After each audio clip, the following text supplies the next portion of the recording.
Hello there. This is yet another beautiful Sunday to bring you a beautiful love story, as is our tradition. And speaking of traditions, do you know the traditional process of the Kikuyu wedding? How about you tune in and get to find out that? And before you do that, do engage with us on our social media platforms, on Facebook at KBC Digital, and on Instagram and Twitter, find us at KBC Channel 1. And if you want to feature on this show or even partner with us, do reach out to us on email at heartandsoul@kbc.co.ke. And today, be ready for an exciting episode, because you know me, I never bring you the same love stories. It's different every day. You just don't know what to expect. So karibu sana, and please chat with me on the YouTube, live stream.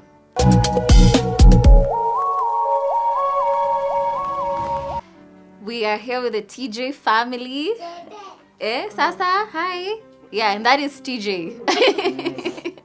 So, TJ family, where do we start? All right, first of all, karibuni sana Thank to our you. home. Thank you. It's a pleasure to host you guys. And you have a beautiful home. Thank you. Thank you. Well, by the grace of God. Yeah. Yeah, true. So just to, of course, give you a highlight of our journey up to where we are. And before you start even on the journey, I wanted you to tell us who you are. At least we get to know you guys. Okay. Then we can get into how you guys met and everything. The name is Andrew Thuku. Me ndio Baba TJ here. Yeah. So TJ, if we may say, it's Thuku Junior. It's known as Thuku Junior. It's more famous as TJ. Yeah. I'm a health and safety practitioner working for a company called Kin Engineering. Right. Okay. Yeah. Hey, hello. My name is Peggy Nyakeo. I am Mama TJ. I'm a data analyst working with a company called Optimetrics. Wow. Yes. I really enjoy just listening to different love stories, because one thing I have just realized is no one story is the same, right? Okay. So I just want to know, where did you guys meet? I was started 7 years ago. Yeah, we met at a function, charity function in Arboretum. Okay. Yeah, so I'd gone with my sister, and then we were having a picnic site. So later on during the day, this lady comes up. Can I say that? Yeah. So she comes up, she wanted somewhere to sit, so we gave her some bit of a room where we were seated. So she came late, and she didn't have somewhere to sit also, and guys were already in a mixture and all that. So kind of like had to free up some space where we were seated up, and that's why I said I got confused kinda. So we kind of like welcomed her in our small tent. Yeah. And then from then we started chatting. We got to know each other's interests. I was into traveling, and that's what she was like. She liked a lot in terms of traveling. And there was a trip she was planning for her church members, and now she found the right person to be able to start it off. So we started off, we exchanged numbers, and then from there on it picked up. Wow. And we started traveling together. Thank you. Okay. Was it strategic that ulikosa kiti? He keeps on saying that I look stranded. I wasn't stranded. I was just trying to familiarize myself with who I knew at the event and who I didn't.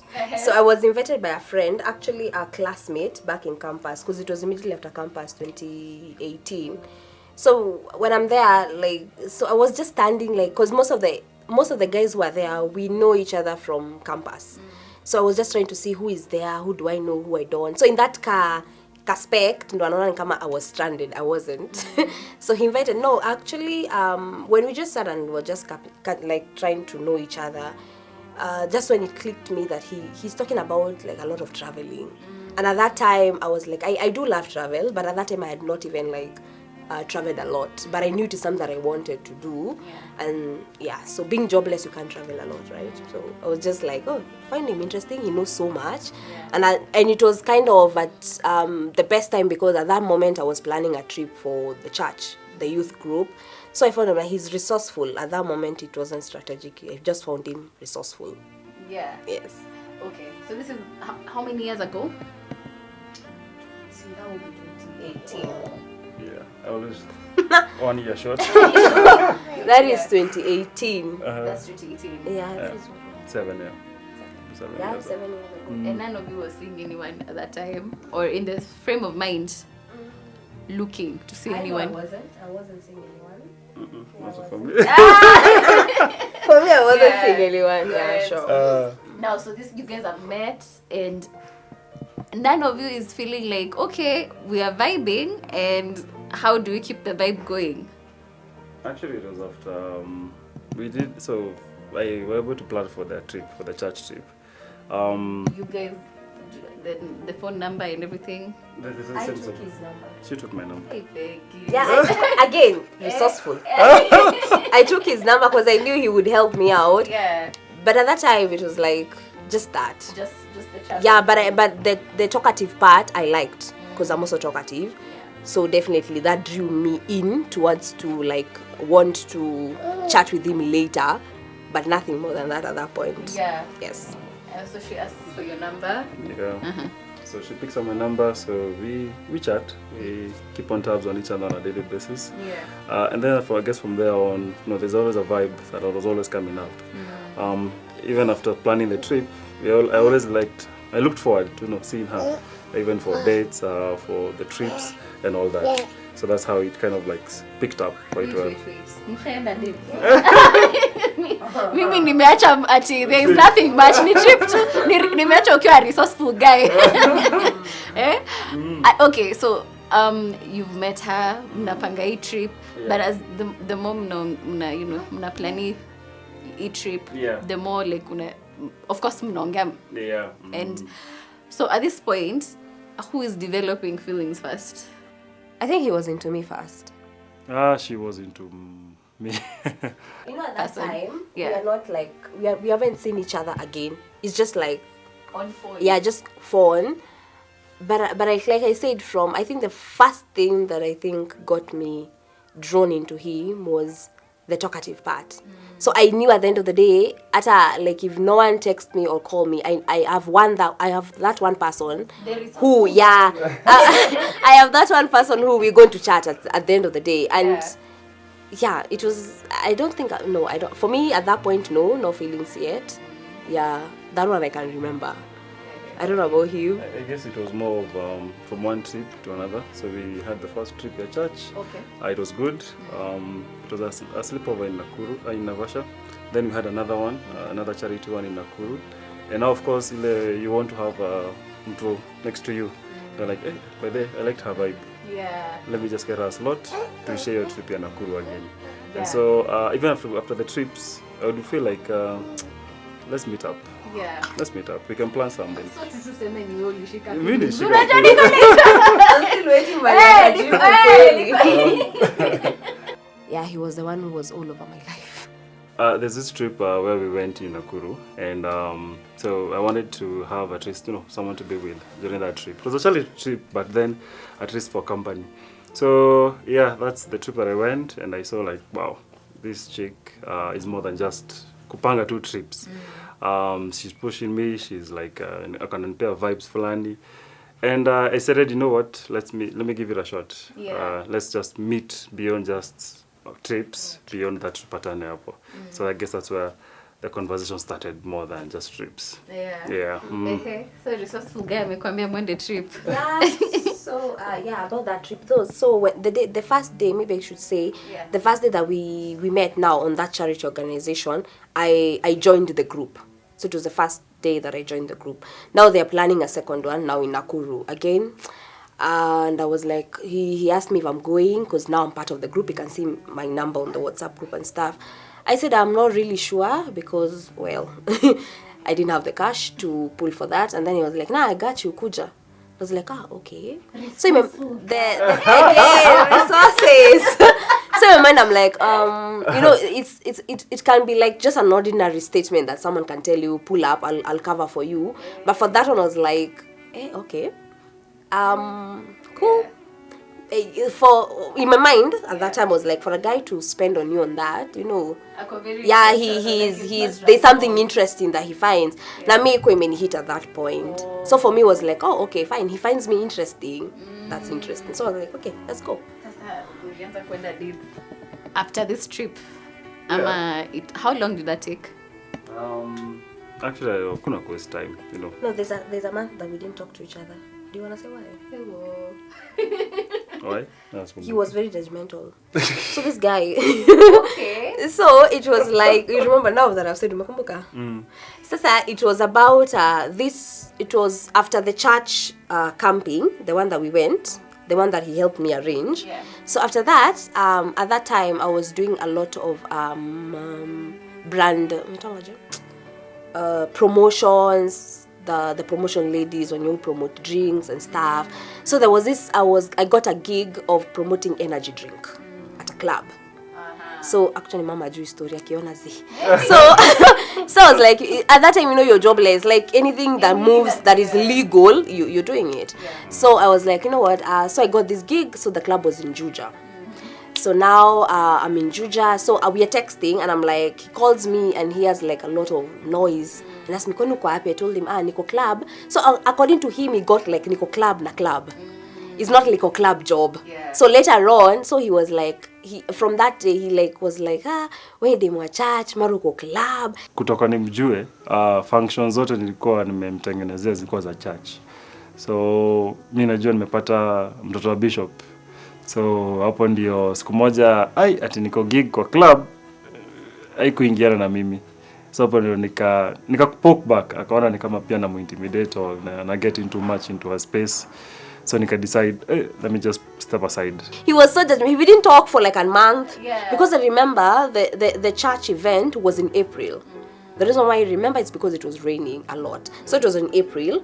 And then the Nakuru event that we went now, the one that he paid for me, was in June. So this month of May, we didn't talk. I remember for almost 3 weeks we didn't talk. Yeah, no, like the way he approached me, I was like, okay, you didn't want to know why I was in the club. Like you just judged, and I was like, you know what? And then in my mind I was like, I don't even know you that much to explain myself to you, so fine, it's fine. And then I was like, you know what? It's like it will be just another person that I meant that it never went anywhere. It's fine. I was already like done. I'll come any boy your time. So my whole was like, he's not understanding. Plus I was a bit bitter. He's not understanding. It's not like I want to be at the club usiku, you know. It's just like I'm just trying to hustle up. And now he's judging me because, you know, for him he already has a job. So nilikuwa na feel again, it's confirming what I was feeling about myself. Like I'm not worth this guy. Go for bed home. Yeah. Na yako club. Bells ting ting. Red flags. Red flags. You asked her for, you know, for her to go on the first date with you. Yeah, sure. You did that? Yeah. Okay, tell us about it. I guess I used to have this spot, pale Bihita was in Tao. Rooftop bars. Views Coffee House. No, you want to kupeleka mtu date mahali. With a view. At a place anasikia yako. Umpeleka kujia Nairobi. Yeah. So that's where I first of all asked her to we have just continue these conversations. Unajua unapenda your vibe. And then so prospect for me, I was niko home, ndio nimemaliza shule, bado natafuta job, nimepata internship. So I'm trying to be like, mazeni niko internship, kuna job inakuja, tena yeye ako home pia amemaliza shule, kuna job. So it was like, unabidi unagawanisha ma resources zako. Tuma fare, tuma nywele. Resourceful. So one date, another date, same place, and I change places, trip, and then I like the way she kind of like really push. Pia for me, I was much into to travels. Nilikuwa naorganize wase group travels mob sana, but I never kind of like used to charge anything. It used to be for free. Jini mabeshe zangu tu. Twende Rongonot, twende Mombasa, Diani wapi. So niye ananiambia uko na idea hapa. I don't know why waoni any potential. Nalalisha, yes. Hapa kaniambia if you're good at something, never do it for free. Wow. Niko like, see, bado ni mabeshte. Ambia du watu wanakutumbia. Wow. Kutoka hapa nata fungua brand yako, anza kuni travel nayo. I could tell that he has a lot of knowledge, and even the aspect of him being a tour guide. Like you can go to places with him for the first time, he will capture so many details. Then the second time he goes there with new people, it's like he has gone there 100 times. I could capture that. And I was like, why can't you're doing so much for free. Personally, I felt like he was doing so much for free. And he was so good at it. And for me at that time, I was jobless. So I was thinking that this one could be a business for me. Because if I'm good at the mathematics part and the planning part, he can be good at the people part and everything. We can make money. So akanipush nikaona by then inaweza kuwa ukweli. So kutoka hapo naye tukashikana. Tukafungua group travel pamoja na yeye. Kutoka hapo tukaendelea tu. Wewe umetukimbiza mimi nataka nijue Peggy.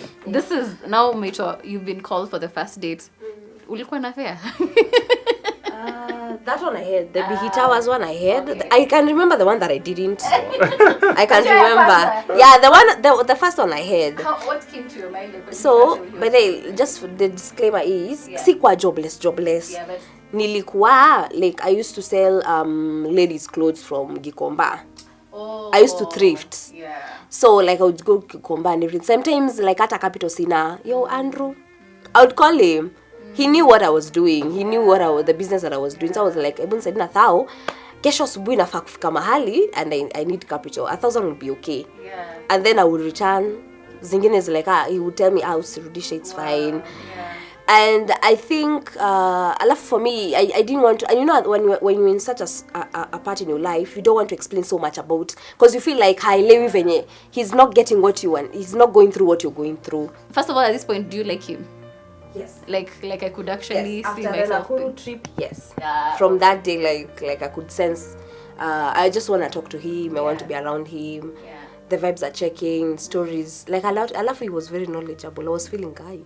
So when did you guys decide to like officially be like together in terms of a relationship? Was it on the first date, which was ama kuliendaje? Ni kuna siku hiyo wakati tunauliza zile maswali. Who are we? What are we? Define what we are doing. Yes. I was only seeing him. I was only like going out with only him.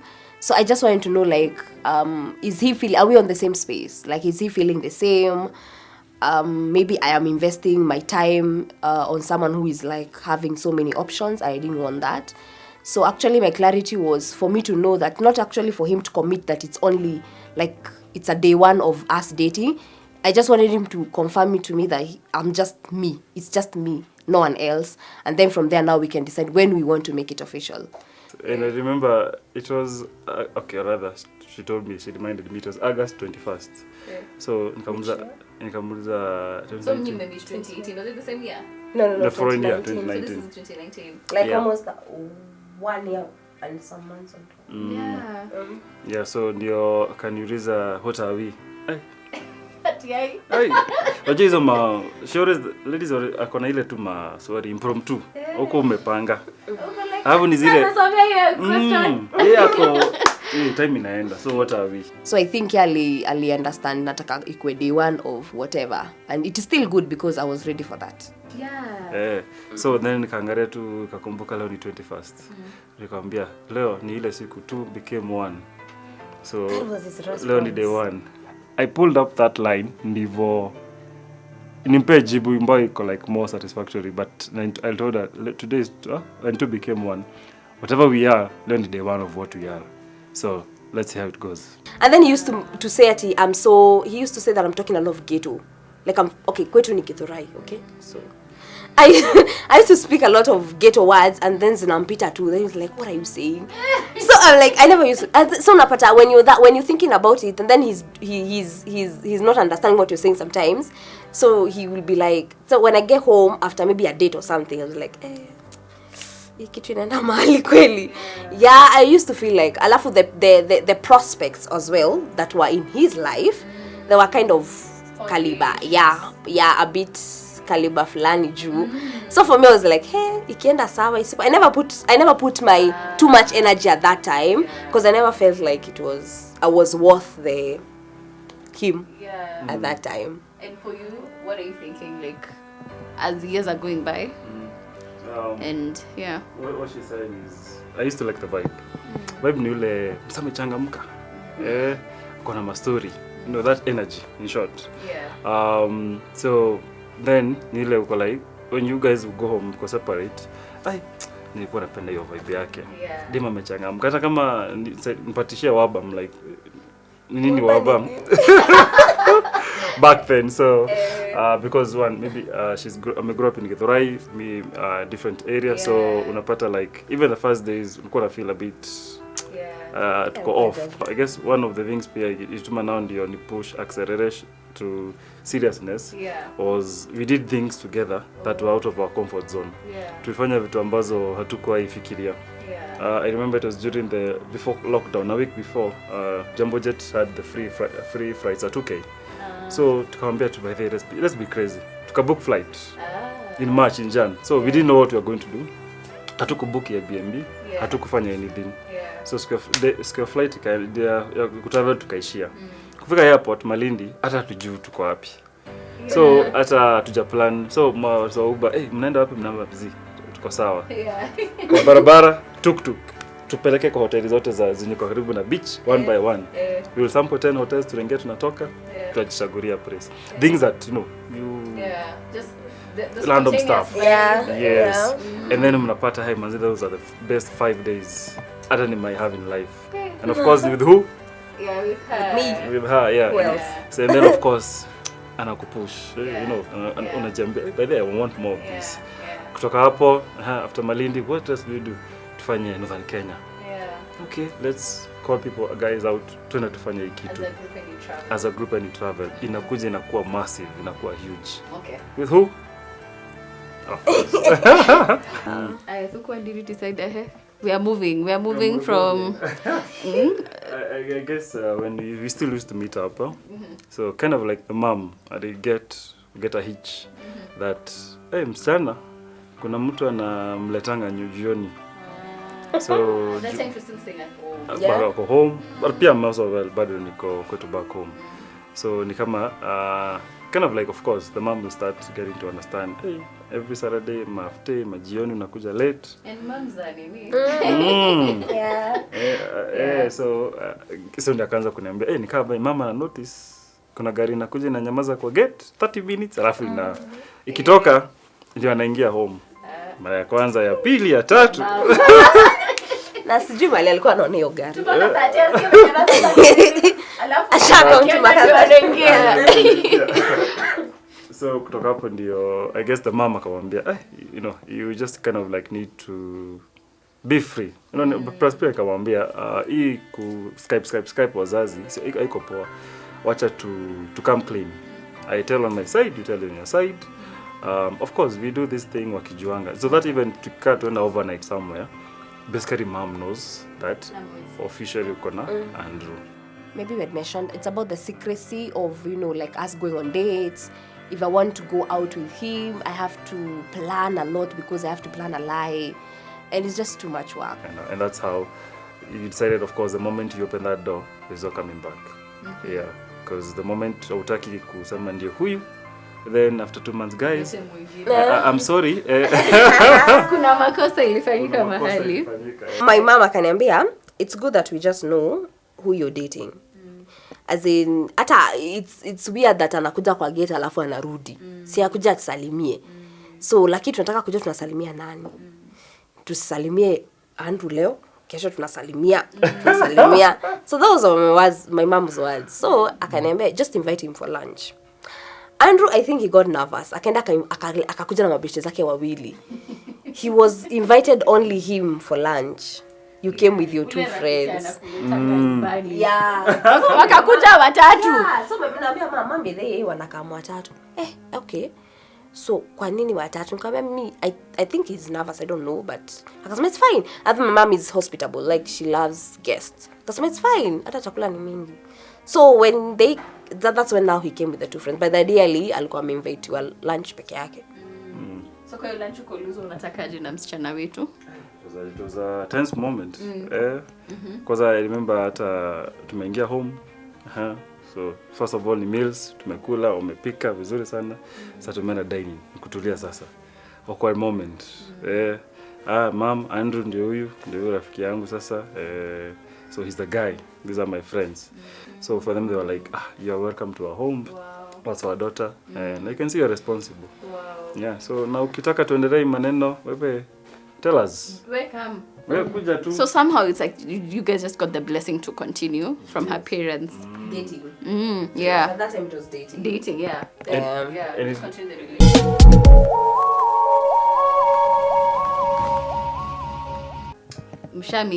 meet the parents and now they are aware and everything. Are you considering to engage like sasa ndio seme now iku drop hii mapesa ya mafuta inaweza ingia kwa biashara fulani. So what did you have an engagement? Well, like what marked now the transition from now she's leaving her parents care and now you're fully now taking care of her and now starting your own family together? Our first journey was first of all to kind of like getting together. We kind of like now start planning life vizuri sana. Then from there, but now pia my mama akajua kinda venye msana wetu hayuko home na pia Andrew hayuko home hapa, ile mchezo inaendelea hapa, tutakuwa wengi. Tukaenda sasa for tukapanga now for the actual introduction, or rather now what we start in the first stage is kumenya mushie. So basically that's where the groom's parents, or rather from the groom side, now they come to actually visit the bridal side.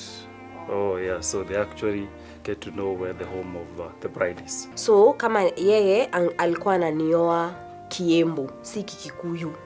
Because he's marrying an Embu lady, not a Kikuyu lady. So kwetu inakuwa like aezi same as Kikuyu I think. Inakuwa wezi my parents hawezi kula mahari yangu kama my dad hajatolea my mom. So now even though we had planned for him to start the process, kwanza my dad ndo kwanza aliafu kumfungulia njia. Yes, so my dad aliafu kupeleka kufanya udhoni to my mom in September, and then it got cancelled because now the plan was the yake ya mzai ifanywe September, then ours we can do it in December or like a few months later. What is the planning process for Komenya Mushie looking like? So basically so as my dad will have my uncles or I don't know, male figures who have seen me grow to speak on his behalf, because you can't, I understand, I don't know, I'm not much of Sijuizi tradition sana, but I understand that as a father you can't sell your own daughter. What is the next process and how was it like? So alright, so after Kumenya, so we were to do the Kumenya Mushie, and then from there on and do Kuhada Idege. Now this is where we actually bring our gifts, proclaiming that now we have actually booked the lady. The lady. Yeah, the ladies are with us. There's no intention to also look for somewhere else, and this is our commitment. You're not intending to knock another door. But now in March, I realized that oops, I'm pregnant. Allah. Yes. So now I'm realizing in March Yeah. that I'm pregnant. Okay. And now that changes the whole narrative. Oh, really? Yes. So now you can't continue with the event? You can continue, but now the discussions that are going to be in that event will be different. Because now you're pregnant. So hakuna kuongelea mambo ya udhoni. Yeah. Because udhoni you cannot dogera asirio ukiwa na ball, ukiwa na mimba. You cannot be udhonid. I don't know, like the udhoni you cannot discuss mambo ya udhoni if the lady is pregnant. You wait until delivery. So udhoni is like a traditional wedding. Yeah, it's now like the traditional wedding. Oh, okay. Okay, so at that time, maybe I should speak about my mental space. At that time, I was okay. I was like ready to have a child, but not on that like March. Remember, we have an event coming in, so skudani like I didn't want it to be before the event. But now, through that week, the week that I discovered that I was pregnant, I could feel it. I could feel different. But nile to denial like yezi kwa no, come on. And then now the entire week he was not around. He had traveled for work. So I remember it was on a Saturday, and we were on a phone call. I was on a phone call with him, and I was like, hey, I think we just need to test now. He's like, yeah, you could have tested that at like Jana, because you keep on saying you feel. Let's just know. So I went to the chemist. I bought a test. I did the first test. I told him that I was pregnant. But then actually when because I could see the result the first one, because I had to make a call and tell him what I've seen and everything. I was shocked, but at the same time I was just calm. I don't know. As there was just the peaceful demeanor about it. I wasn't like historical, like, yeah, no. Then I called him, I told him, yeah, I've done a test and it's positive. And he's like, are you sure? Maybe the kit is expired. Honestly, really, Andrew. I thought that was a very genuine, like, reaction for actually the pregnancy kit has expired. But really, Andrew, really. Just to be sure. Two is better than one. Can you go for another kit? I was like, oh, really? Dr. Andrew. I was like, you too. but by me, I could tell, like, there is no way it's gonna turn out negative. Let me just do this for you. I just went bought another kit, came back again positive. After this one, we did it. We had to do a video call. Because I'm not going for that kit. So we did a whole video call and he was like, yeah, I'm pregnant. Still to move in together. It's still new. Am I sure? Do I want this? I'm the firstborn. What am I? Sure that you wanted this. I know, right? I thought in 2020 you were sure. No, it's more of Now we're like, 2022. it's a whole game changer. Yeah, when you first born, when you wamekufuata nyuma yako na wewe unaongeza familia. So it was like kind of a shock, but I had to show her like we got this. Lakini deep down, to the point nijipata natoka hotel naenda job na niko na short. Nasikia baridi, then niko like, wait, oh my god. Never trouser. What? Yeah. But over the phone I'm like, we got this. Huku nje. You don't show it. Unatetemeka hivi. So I just called two people. Kapigia my shosh, kaambia, hey, utaitwa Maito. Akafurahi. Kapigia my aunt, utaitwa Shosho. She was like, okay. Then kapigia sis, utaitwa auntie. She was like, yeah. I was like, wait. Nobody here is doing the math you're doing in your head. Manze, yeah. So that kind of like gave me an assurance, and I was like, nazikashuka. You breezed through. Yes. Okay. Yeah. Sasa umeenda umempea watu umevunja mguu. Naenda kuambia usiku event. So are you penalized? Of course, I was. Okay, how does that look like? It's a fine. Yeah. 10,000 shillings. Yeah. But now you'll have to actually pay. Is it like An exactly actual- 10,000 shillings? No, or if it's in whichever terms of amount that you guys negotiation, yeah. negotiate? But you're not part of the negotiation. No. I actually, You walk even out. during time ya negotiation, it's a indoor thing. Yeah. Mimi na marafiki zangu niko huko nje, so me I'm like niko tensed, I don't know what's happening. One of my friends ameitwa ndani to hear what the wazee have to say, and then niko nje. It's a tense moment. Yeah. But then that process, like, ikaisha. Yes. And then now you guys now started again planning Now, about the baby who's coming. Yeah, so mtoto azaliwe, and then Yeah. now from there we pick You it can up, you pick it the up from where you conversations left. from where it left. Because kumbuka kuna ile kitabu. Oh, ni kama kitabu ya madeni. It's like a black book. Karatasi. Ile anua kitabu expensive ile karatasi ya kasuku. Bas. Yeah. Hapo ndio shosho yangu alinikuja akanionyesha. Hapa ndio kila kitu tulitoa, and everything. Meishia hapo. Na baby alikam. Baby amekuja, ndio huyu hapo umemwona. Ndio TJ sasa. Ndio TJ sasa. Ndio Ndio sasa tunaendelea the next step of now Russia sasa. So now you're looking to continue with the kwenye make a bookmark. Yeah. Actually, it's funny thing that hiyo kitabu inakuanga, you'll even find maybe for your parents or mom, Iko. Hata shusho yako. Now who keeps the book? See them, I don't know. Nisaidia. People who go to negotiate. Yeah, The negotiating of course. committee. No, the grooms side. Or the kitabu is with the grooms. Yeah, the groom side. Yeah. Okay. So hapo ndio kuzao ndio wanatoa, so they are able to record everything. Venye wali negotiate wakama kama ulitisha mbuzi 50, umeleta 10, 20. So kuna deni. kuna deni. Yes. Yeah. Wow, okay. Nataka we go for a break. Okay. Na usually when we go on a break, tunataka mnatupeleka break na ka love song. Na tunataka Andrew, you dedicate a song to her. And utuimbie hata kidogo before tuende break. Yeah. All right, okay. My favorite artist is Lava Lava. So kuna hiyo ngoma inasema tuachane. How does it go? Achana nao manyambafu wasitupande kichwani. Midomo yao michafu isikulete amani. Yes, thank you. Thank you. Yes. All right. I know. Okay, guys.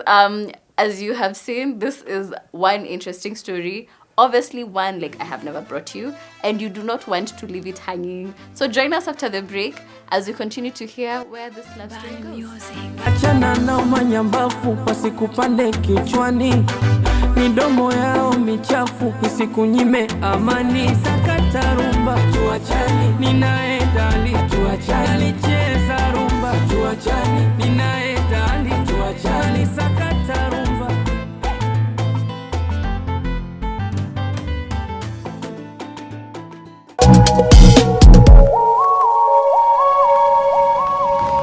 Welcome back. This is Heart and Soul, and if you missed the first part of this show, you missed out on the TJ's family, and you want to know who these guys are, to know how they met, what it has been like, and even just know what their process of coming together looked like. Do go back to the first part of this love story. And now we are getting to know some of their most cherished memories and just know what the challenges have been of coming together. And we're going to have an amazing game where we'll get to know them even better. And guess who is going to win this? Even I don't know. So you just have to watch and find out. And do not forget to engage with us on our social media platforms at KBC Channel 1 on Facebook, at KBC Channel 1 on Twitter and Instagram, at KBC Digital on Facebook. And if you want to be featured and tell us your love story, do reach out to us on email, heartandsoul@kbc.co.ke. We are really the TJs, and we want to know, what are some of your most exciting memories? You know, you guys have mentioned you loved traveling. Yeah. You are always looking forward to the next trip. And I want to know just from the both of you, what top of your mind, what was the most memorable trip you guys had together? All right. For me, I don't know. Was it the Malindi? For me, Malindi. The first, because Malindi was the first time I was on a plane. Right? Yeah. So for me, That's for me. Yeah. That's hers. Yeah. For me, Malindi was one of them. Yeah. Not the best, but not the very, very best among them, but just one of the best. And so, for you, what was your most memorable trip that you did together? One was a group one. We had a group one. We organized the 6 cruisers for an entire 1 week in northern Kenya. Wow. That was something that was we've never done this before, and we were there for each other. Yeah. And it was a good business because she started it off. She pushed me for it. Yeah. And that is the first time nimeguza mita yangu ya kwanza. Time ya COVID. So you asked me memorable. Yeah, it's the money. It's the one you made the most money. Yes. But for her, it's like the most exciting one in terms of not having to plan. Just let's go and you go. Even right now, currently, we also do things together most of the time. Life has caught up with us, work, family. So we also look for other things that still puts us together every time. Like now we work out together a lot. So we walk together, we do hikes together. Anytime we get a bit of a moment or a day or two, not from a trip, we can do even a Karura walk, Gong Hills walk and all that. And even working out together, also our passion. That's what keeps us, right? Yep. It's the oil. The engine. Engine run. Yes. Also, just from my understanding in the way you're sharing your stories, is obviously no one trip is the same because the experience is very different. Sure. Yeah. So I want you guys to just paint a picture for me, and I think for each of you it could be different, on an experience that you had in one of your trips that stuck so much, where like is so special for the two of you. And it could be different, like yours could be different from the one that she's going to give. But just one of the experiences you had and just like, oh, that was magical. Like, that made that trip so memorable. Which one? Yeah, hi, Andrew. We had one for Castle Forest. It was during her birthday. So I had pulled up convoy of 5 vehicles with my friends. So we went for an overnight camping, and then it was her birthday. So I had also kind of like organized for a cake, and so we wanted to surprise her for the cake. And then when the cake was brought out, we were carrying her, dancing happy birthday songs and all that. Oops, she slipped and she fell down.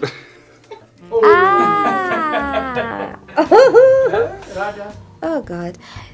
So hiyo siku walikuwa wameshikana, like it's just like two rows, then napita juu nikirushwa from one end to another. I guess when nimezoea kuona musicians kwa concert wanajirusha kwa mafans, wanashikwa. Sasa nimedecide wacha tumshike tumuinue. Hey. Then of course the people who were drunk, so they kind of forgot that I was on the air and I fell on my head, on my back. Why? Nanda job Monday. Yeah, keki. It's a birthday poop injury. You know, you're trying to kind of like make it so hyped. Yeah. And then in the event of that, kumuinua. Na hapo anakata kichwa akijisugua kichwa. Yeah, so you never forget those kind of moments whereby you pull out people to do a special event, a surprise birthday gift for her. So that one still keep, even if you've done other trips, still at the back of your mind. Yeah. So it's a good one. For me, I think I was 6 months pregnant. We went for a hike in Samburu. By the way, I was doubting if I could do that hike. Wonder Woman. I was doubting if but then that was one of the best road trips that I had. Malasso. Yeah, it's Malasso escarpments in Samburu. It was beautiful, like the pictures. Oh my God! So it's like 6 months. I was like hiking. Alafu, you know, for him, he's more into hiking than I am, so he's more fit in hiking. So yeah, anataka kwenda kama Subaru mbio, but he remembers that there's a pregnant lady ako nyuma, and he just like he fell back and we just walked together. Alafu, you know, like we are like almost 30 minutes behind other people, but yeah. You're the two of you, doesn't really Yeah, matter. and I think for me the best moment was like we're getting into it was a bit of forest part. So there's the morning mist. Then there are rays of sunrise like cutting through the mist. But then the photos that came out of that trip were up to date, one of the best. It's magical. Yes, and I was 6 months pregnant and I was like, wow. So on your love journey, we just want to, to just know what the rough trails have been looking like for you two, and how you guys were able to, just walk through those kind of trails.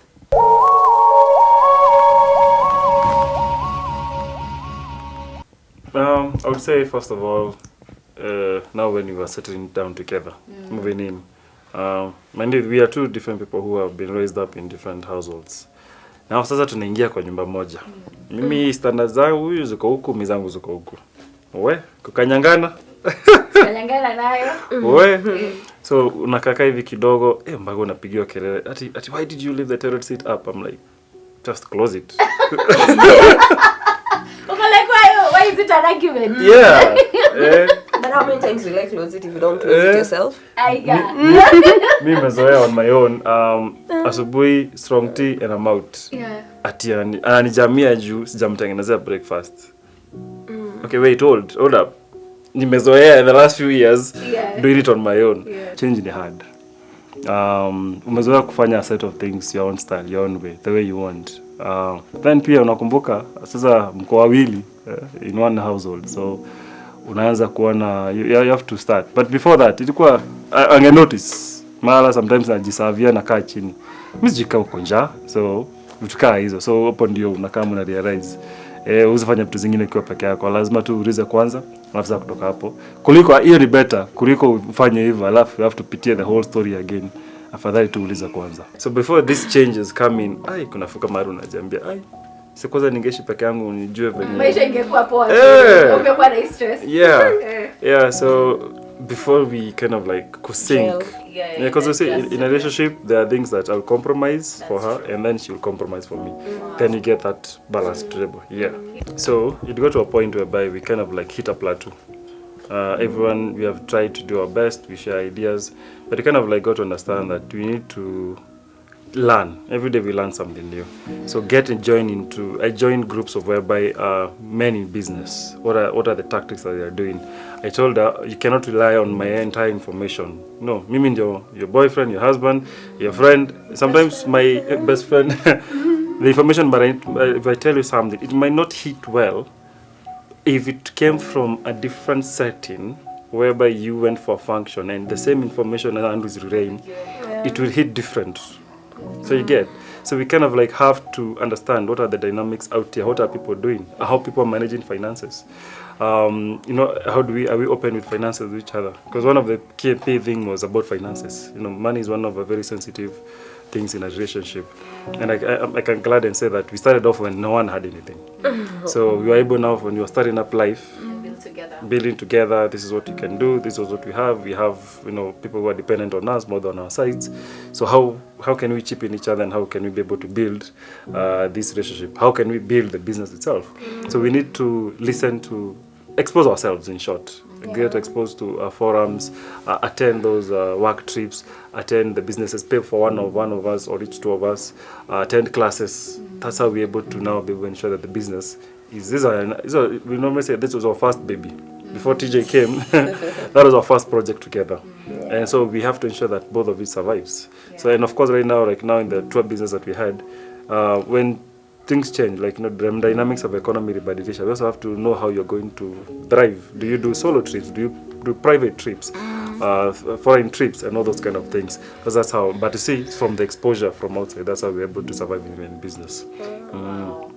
And also understanding the weaknesses and the strength of each other. So for me, I know that my strength is not on managing people.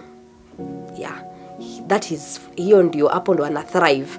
He makes friends very quickly. So I knew that tukienda, like if you're planning trips and stuff, let me deal with the service providers. Let me know where the car will come from, where we are sleeping. Let me organize the food, the menu, what people are going to eat. Let me be on the service provider. For him, is on people. The clients.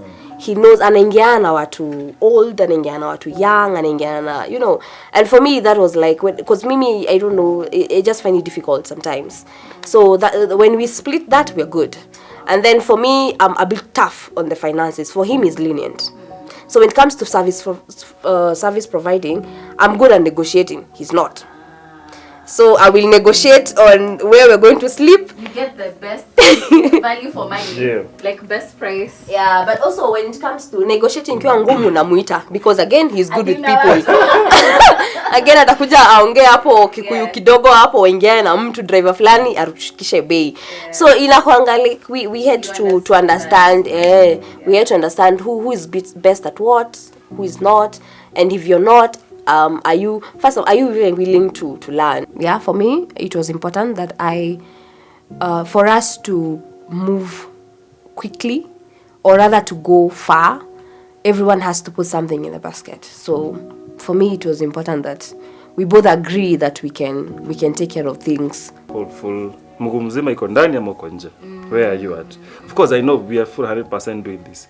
But then, if you have a bit of doubt in your mind, even just one reason as to why it cannot work, how it'll work. So you kind of like have to be sure. Yes, people will give you advice. Wanakuambia, watu kushikana kuna work na umananga. Alafu inakuwa ugly kutoka hapo. But akaniambia it can happen, it's a probability. But then at the end of the day, for the moment, for the next 10 years, 5 years, do you want to always be not making decisions based on a small fear and doubt? If you're in, you're fully in, and the risk that it comes with, take it. Yeah. So I didn't even need to go and ask everywhere around. Came back to her. Unanikiyo mana? Kaniambia hiyo siku ikifika. Tutajua. We will cross the bridge when we get there. Kama kiti tutagawana tutachukua. Tuacha kuigawa sahi. Na haijafanyika. And once you have that clear mindset, when you two become one, we move together. Two cannot work together unless they agree. Okay. There's something I'm also happy that you brought out, even in that, is that you be open to sharing even your fears. Because you notice there's a hesitance, and you're like, okay, can you talk about it? And just by talking about it, now the ideas were flowing and you guys were able to go through together. Mzee wangu alikuwa na staff zake properties, but unapata hakuambia mam, so venye hakumchapia kumshow na amepass, watu wawili wamepass at the same time, so unapata there's a lot of back and forth, vitu zilienda wapi, vitu zilikuwa wapi.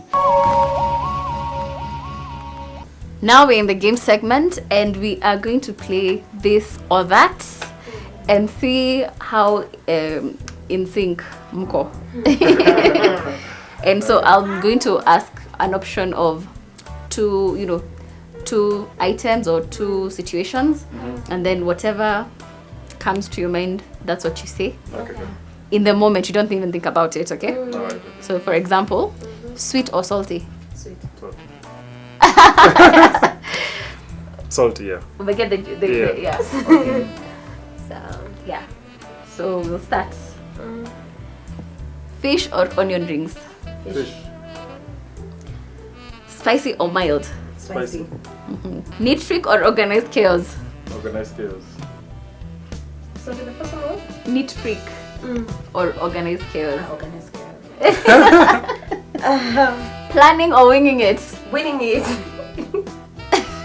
Planning. Winning it. Planning. Yeah, planning. So you're more of the planner. Yeah. Is the planner? Hey. Okay. Again, as we close the show, we need a collab song to close the show. And because Andrew gave us one, you're about to drop a performance. And this is gonna be the last thing we're going to do, even as we close the show.